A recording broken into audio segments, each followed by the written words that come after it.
In this video, we're going to look at processing sales orders and how Stok.ly handles back orders when there is no inventory to fulfill one or more of the items held in a sales order. So we're going to start on the sales order screen. So this is our sales order dashboard. All your sales orders filtering here in real time. And if we have a look at this sales order, we've got two items. NIK 10B, that's in stock, but NIK 10W is out of stock.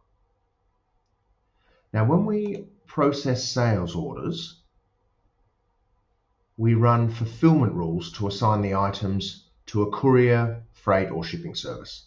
So if we click over here into fulfillment and look at the fulfillment rules, we can use a lot of logic to get the items to the right shipping and freight service. You can create multiple lines of logic as required. But we also have settings on how we handle the inventory. In this case, process available, and that's the one we've selected, we'll process the items that we do have and send those out, and we'll leave the items that you don't have on back order, waiting for stock until we can process them and then dispatch. You could change that to a number of different settings. One of them is don't send out the order unless we can process all the items.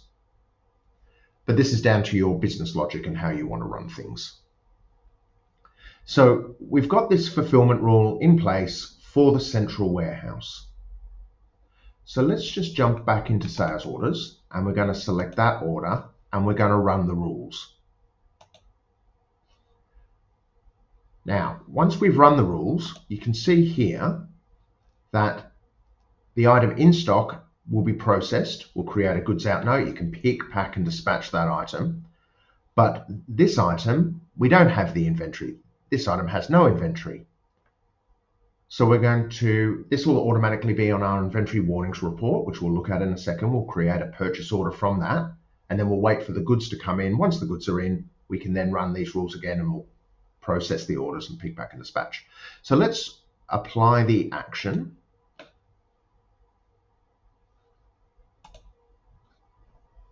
We can see we're going to create this goods out note.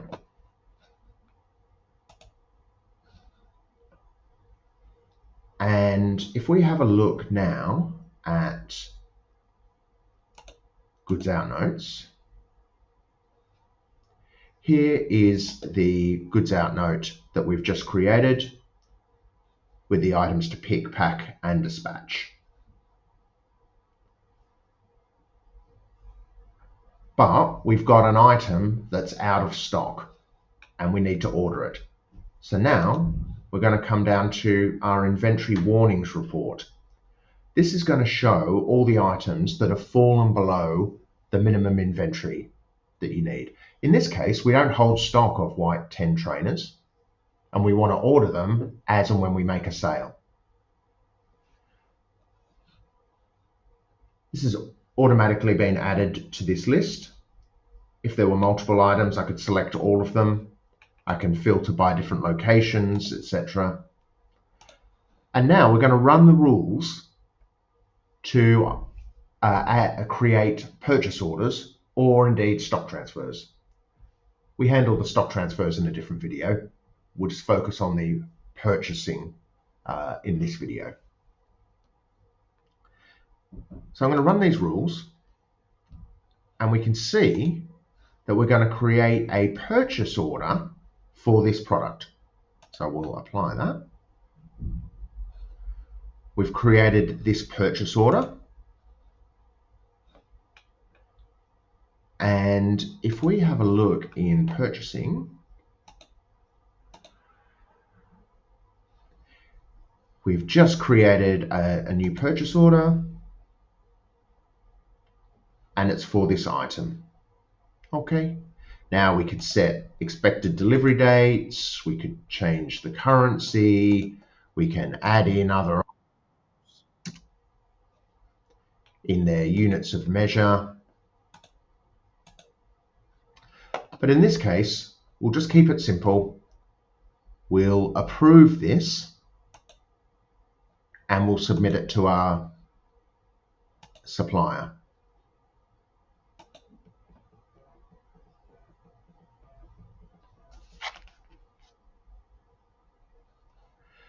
This means with a submitted purchase order, we are now waiting for the stock to arrive. So we'll come to goods receipts. We will receive goods in against a purchase order. The purchase order we've just created. And we can see now, their delivery has arrived and we're going to receive this item in. We were expecting one, we've received one. We'll complete this. Now, the item has inventory. So when we come back to sales orders and we look at this item and we run the inventory rules, now automatically this item is going to be processed and we'll create a goods out note against it. Now, we've processed the sales order. That's now fully processed. If we have a look at goods out notes, Stok.ly is being quite clever here because it knew that the sales order belonged to the same goods out note. You can see here in that all belongs here. So we've grouped it together on the one note. If you'd obviously already sent that goods out note, we'll just create another goods out note. But that is how we handle back orders in Stok.ly for items out of stock. We automate the creation of purchase orders, and then as goods arrive in, we automatically assign those goods against the chronologically oldest orders. And next time the fulfillment rules run, it automatically processes those orders, assigning the items to the sales order, and your goods out notes are created, ready for pick, pack, and dispatch.